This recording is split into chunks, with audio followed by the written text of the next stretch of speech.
Well, hi guys, and welcome to Capital Edge Midweek Episode 2. For those of you that haven't tuned into this before, the aim of it is to basically provide a resource for our Connect group leaders and all those groups getting together where they can follow along with the discussion, get some prayer requests, and get some updates on how the church is going. And so welcome, great to have you guys here with us. We want to thank all of the Connect group leaders who are setting up Zoom chats and WhatsApp chats and all those different technologies to connect with people. Thank you so much. We estimated at staff meeting yesterday that we reckon there's about 300 or so people who have been contacted in the last month at a pastoral level just to see how people are going. So that's been really good, and we thank the Connect group leaders for what you guys are doing. We have our panel here today, and let me introduce the panel to you. We have Dr. Christy Zwickert. So great to have Christy with us. She is a Doctor of Psychology, and so for our discussion in particular today, you're going to be very beneficial to us. So thank you for coming and making the time. We've got Meg Peterson, our youth pastor. Hi Meg, how you doing? Good. And we've got Rodney here, our assistant pastor as well. Hey Rodney, we had Alpha this week. We did. Yeah, we started up. So tell us how it went. On the 29th of March. So yes, we had a good turnout. It was our first online Alpha, which is great, and we had 8 people joining in with 3 hosts, so a total of 11 there. Yep. It was great. It was good to just catch up with everyone and just to go through the first episode, which is there more to life than this? And it was just a great time. We watched the video. We had a good discussion. So it was just a lovely time. It really is one of our best opportunities, isn't it, to get the gospel out there? Yes, it is. And to win people to Jesus. So Yeah. Did I hear somewhere that someone from overseas logged in? There was a person from Philippines who joined in. Wow. One of our congregation members, Bianca, her friend, joined in from the Philippines. So that was really good. It's amazing how we can go to other countries and do this. And absolutely. Just spread the gospel. And Well, it's getting smaller, hey? Yeah. Meg, you've been running stuff for the youth, of course, and so let us know, because there's a lot of people watching who may not know what the youth are actually doing. So let us know what you guys are doing for the youth. Yeah, so we've still been running a Friday night program like we would have usually, obviously a bit different now. So we're running it through YouTube. So we premiere on YouTube every Friday night at 7:00 p.m. And so we have about an hour-long service where we still include praise and worship and a message and some fun spots, keep things light and fun for people at home. And then at 8:00 straight afterwards, we break up all the age groups and we get on Zoom chats with all of their leaders. Cool. So it's not just sitting down and watching something, but it's also interacting with their leaders and checking in, making sure people are okay and making sure people are still communicating. So, do kids need a link to get onto that, or do they just go on YouTube and it'll be there? Or you can just go to YouTube and look for the Burn Youth account on YouTube, alternatively on our Instagram or our Facebook page. We're always sharing that link on there, so it's easy to find. Fantastic. Awesome. Well, today's discussion topic is this: maintaining a healthy mind, body, soul and spirit. And so Christy, of course, this is an area that you are well aware of in your role as a psychologist, and I know that you've been doing some training and stuff with groups in regards to mental health and all that. So why don't you just open up the conversation with us and talk about maybe some practical strategies on how can we maintain a healthy body, mind, soul, spirit? Yeah, sure. Love to. And I think it's such an awesome opportunity that we have when everything else has been stripped away to kind of really be intentional about, our prayer life and how we interact with our families and how we kind of really set things up that we want to take forward later on. And so there's a couple of things that I've been thinking about and practicing myself. One is a thing called the 1 minute pause. And I feel like when you've got school kids at home or they're on holidays and you're trying to work full time and you're working on a laptop that, from the kitchen bench next to the slow cooker, and there's, people running behind you in the Zoom meeting, and you're working long hours and all those types of things, that it can feel like there's no let up. Yep. And so we're used to the rat race outside of this kind of ISO world, and now we're in this world where maybe we need to kind of, take some moments to, find that peace again.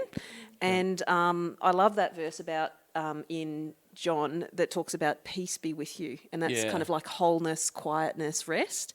And so the 1 minute pause is just really inviting you to kind of quiet your soul and give some space for God to meet you there.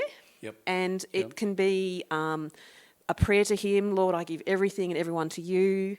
It can be just sitting there and letting Him minister to you. And what I've noticed when I've been doing it, I've sat on the end of my bed this morning, is a couple of things. That I have a lot of stuff going on. Yeah. And so trying to put that aside and focus on Him. Yeah. The other thing that I've noticed is how quickly the time goes. And so, if we can't find 60 minutes in the world that we're in, and I think that's an interesting thing to cultivate within a family. Yeah, when can we find a minute in a day? Yep. When can we set ourselves reminders? Not as a religious thing, but as a way, to be really kind of intentional.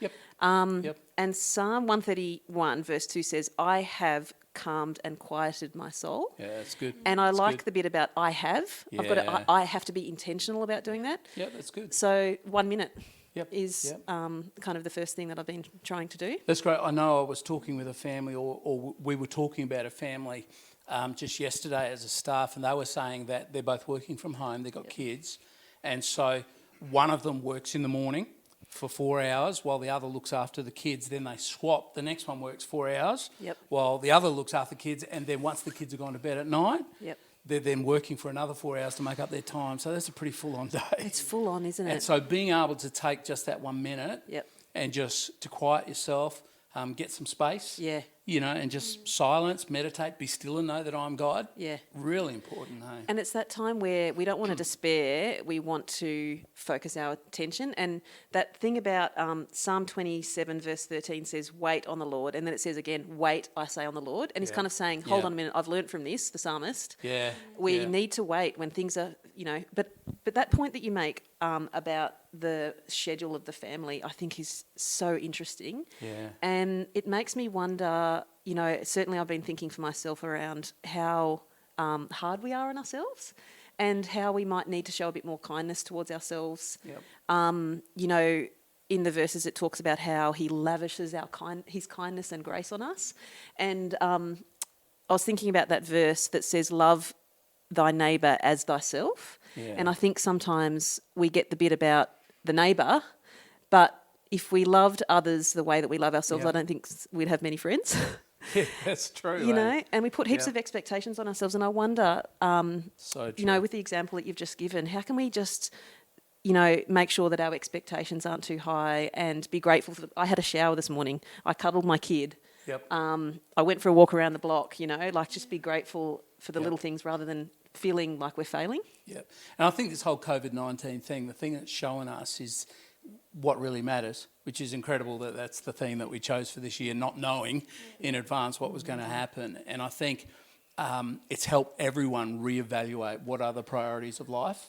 And I'm wondering whether after this, whether we'll go back to the old way of doing things where it's busy, or whether we'll reevaluate and say, you know what, family's important. I'm going to set aside that time because that's one of my higher values in life. So Rodney, you're a family man. You've got your two kids, Kendrick and Absara. So just how do you deal with that as a family, where your home's becoming almost a working environment, plus looking after the kids and all that sort of thing?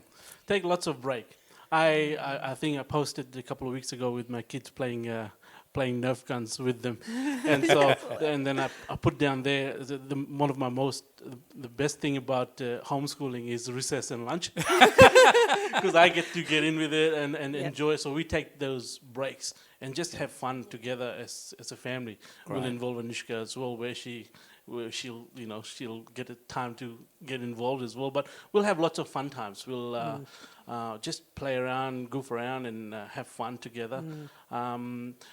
The other thing is being mindful and watchful as a family. There's a lot of things that you can do that you are not investing, like you preached about. You're not investing in yourself. You're not investing in your family. One thing we did as a family on the Easter weekend, we decided that, hey, listen, we should put away all our devices for that weekend, and let's just get together as much as we can. So we were just sitting down in the lounges, and I'd noticed something that when Anushka and we picked up the books, the kids would pick up the books. Okay. You know, and so we played lots of board games, and that was just filling ourselves with good things. Great. You know, Great. And being mindful of what we are doing, even in this time when we're at home. So you have to be watchful. Yep. Great. Yeah. Great. Some other strategies, Christy? Look, it's interesting. I really like that point that you make about putting the devices away, and I wrote a note about that around are we checking out or are we getting out? And kind of that idea of getting outside. Checking out can be like on the TV, watching TV, YouTube and all that, but are we kind of getting out and exploring and being out in nature? So on that one, I think there's this idea of how can we find and connect with the majesty of God in our environments around us, and we can still go walking, we can still get out there. And I know, nature is really his expression of his creation and majesty in front of us. And sometimes I feel like we're maybe oblivious to it. So and true. so how can, beauty comforts, it heals, it restores, it revives, it renews. And there's research that shows that in hospitals, if patients have access to a window from their bed that shows a scene of nature, they need less medication, they recover faster, and they leave hospital sooner. Wow. And so this idea that, you can let beauty around you minister to you, and you don't have to be on the top of Mount Everest, clearly. This sounds really silly, and I know Kylie Peterson will like me for this, but I had a raspberry in my breakfast bowl this morning, right? Yeah. If you inspect, this is a creation of God, and if you inspect the intricacy of a raspberry, you're blown away. Like it has a hole in the middle and all these beautiful little, components to it. Yep. The reason that, Kylie and her love for strawberries. So, and this morning, I went to Mount Stromlo on the weekend, beautiful greenery around Canberra. We can still go walking. Yep. God can minister to us. Absolutely. In nature. Absolutely. So that's been really something really important to me. We could go outside and have nature minister to us outside the building right now. You don't have to go far. I'm doing a Bob Goff devotion at the moment, and one of the extracts from that was he was talking about David's Psalm 8, where he says, when I look at the stars, the work of your fingers, what is man that you're so mindful of him, the son of man that you should care for him. He was talking about the fact that they were home and they couldn't see the stars. But what they did was they got everyone in their street to turn their lights off, and then all the stars were clearly visible. And I think that's that picture of so often we ignore what's there because all the white light or the white noise or whatever gets in the way and stops us from appreciating those sorts of things. Absolutely. So, and my sister, she has a rose garden, and you just one rose, And I love that point about the stars. I wrote down, there's this song that says, I set every star into place so you would remember my name. Yeah, that's great. He does that to everything in creation is a reminder of him. That's good. Yeah, that is brilliant. Absolutely brilliant. Meg, my concern is with our young people because they're such a socially interactive bunch, and it's Zoom is not necessarily cutting it for them. I know my own son Joe, your brother, in case you didn't know. I know that there's that little bit of stir craziness coming into things, because they are such a socially interactive group. What would your input into? What would you advise, for people that age? Yeah, well, it is. I mean, I get that as well. Like, I personally find Zoom frustrating at times as well because it's like as close to connection as you can get, but not really. And then everyone has a different internet connection, and it's interrupted and it's messy. But I think it does go back to what Christy was talking about earlier with being intentional and, you know, being healthy mind, body and spirit. All of that requires some level of activity or being intentional. And so whether that be, you know, making a phone call to one person or whether that be actually doing something. A lot of young people, if they can't have the real thing, you know, it's easy to waste a whole day on Netflix or doing nothing, which is the total opposite to what a lot of adults are facing, trying to homeschool and work and do everything. And obviously young people trying to do schooling online and whatnot as well. That's another challenge, but it's easy just to do nothing and feel like you can do nothing. So just doing one thing that's intentional and active in your day. I think also just it's a good time for us to learn the difference between isolation and solitude at times as because it's easy for it just to be the default thing, but being intentional in that is enjoying solitude and learning about yourself and taking time to learn about God and other people over the phone. And there's ways that you can do that and do it mindfully rather than just doing it because it's as close as it can get. So, that's good. That's good. That's great. Just two things on that. I love that point that you make about being intentional about contacting people because I had a staff member last week who contacted me on Skype and wrote this lovely message. I'm telling you, it made my day.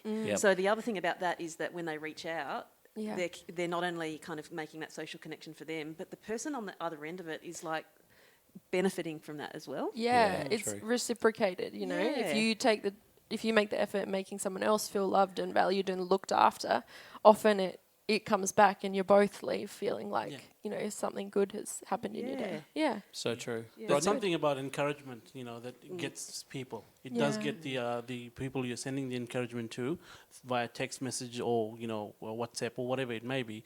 But also you feel that joy in you when you are encouraging someone. It is just so beautiful about it, you know, when you can speak into someone's life and encourage them. I guess spiritually, one more thing, you know, there's just be aware that, you know, at this time you use your time wisely. Spiritually, you got to be spiritually healthy. There is an effort involved to be healthy in body and mind. There's always a effort. Christy, you would know. You wake up early in the mornings. You go for your runs to keep fit and healthy. You know, there's an effort involved. With spiritually, I guess your devotion time is very important. Absolutely, you got to take the time out to just listen to God, sit down, talk to Him. I do the 1 year Bible plan, and so I sit down, I read my 1 year Bible plan, I sit down and write what God is speaking to me through those verses. Great. And just take the time out. It's important to take stick to your devotional plans, and just continue speaking to God. Absolutely. And I think on that, it's so interesting because I feel like every morning I go for a run, I have an excuse for why I don't want to go.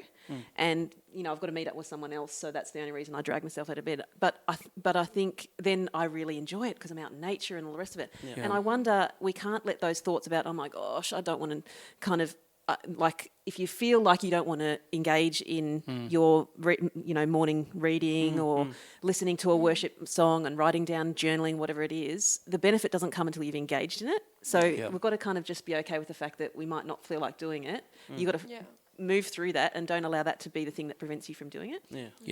On that note, there is this interconnectedness between healthy body, healthy mind, healthy soul, healthy spirit. Now, I know that you're a marathon runner, and I think you were training for the London Marathon I was. just before this. It was actually, we were flying out tomorrow. Wow. Yep. Wow. And now that's being used as a 4,000, the expo to pick up your bib is being used as a 4,000 bed hospital. Oh, wow. Yeah. Wow. Yeah. So you obviously, with running a marathon, being a psychologist as well, that interconnectedness between body, mind, spirit, you would know some aspects of how all that interconnects. Yeah. Any ideas on that? Yeah, so I originally started at marathon running, because I wanted to test the hypothesis that we're capable. God has given us more talents than what we enable in our lives, and a lot of the time it's our own thinking that holds us back from fulfilling the call of God on our lives. Yep. So it was kind of a physical way to kind of test that I'm capable of more than what I think I am. and that the boundaries that we place on ourselves are self-inflicted a lot of the time. Yeah. So that was the reason why I started. And I think the main thing for me, besides the nature one, which is a huge motivator for me, being out in nature, is what God speaks to me.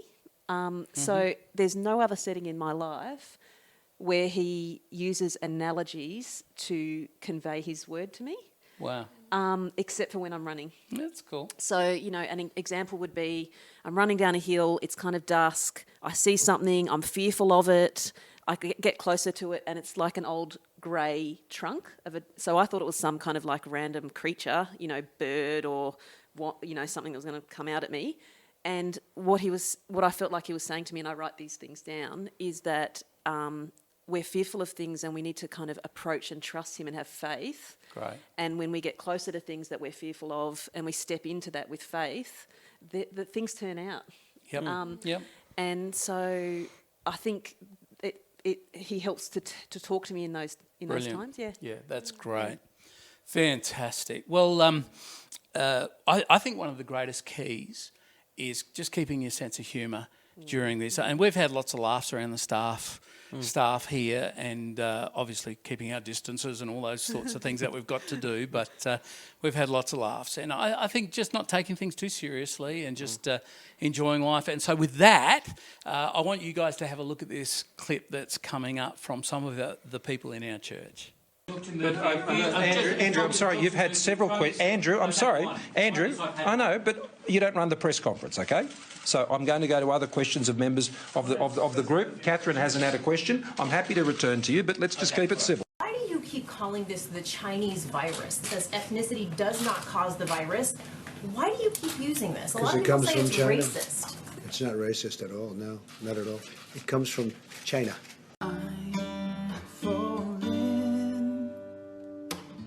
And in the good times I find myself longing for change.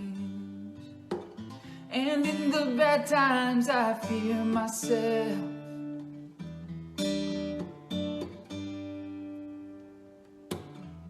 Tell me something, boy. Aren't you tired trying to fill that void? Well, just a couple of updates to wrap up this episode 2. Jason Potter, who's a pastor, just come back from Sydney, pastoring a church there, and now in our church, has offered to teach one of our leading edge subjects. It's a 4-week course, Dare to Share. So it's about sharing your faith, and he has specifically structured this course to involve where we're at the moment in our COVID-19 environment. And so if you would like to link into that Zoom, it's an interactive course. He's going to be offering that on a Wednesday night from 7:30 to 9 p.m, starting on Wednesday the 13th of May. So if you'd like to be involved in that course, that 4-week course, it'll be a great course. He's a great communicator, great teacher. Let us know at the church, send us an email or give us a call, and we will organise the link to be sent to you guys. Okay, just one more thing. Of course, we've just celebrated Anzac Day, and the weirdest celebration of Anzac Day that I've ever experienced. But one thing I want to do is, back in 2011, I wrote a book called Reflections from Gallipoli. And I'd just like to offer that to anyone who wants a copy. So anyone who would like a copy, come to the church. It's a freebie, and no pay involved, no price involved in that. But just come to the church and we will have a copy there for you that you can take away and you can read. Thank you. In a moment, our prayer requests for the fortnight are going to pop up on the screen. So make sure you take note of those and make sure you're praying for each other throughout the next couple of weeks. All right, guys, it's good having you all. Thank you for joining in. Our next Capital Edge midweek will be on the 11th, airing on the 11th of May. So be sure to join us then. Till then, God bless and be safe.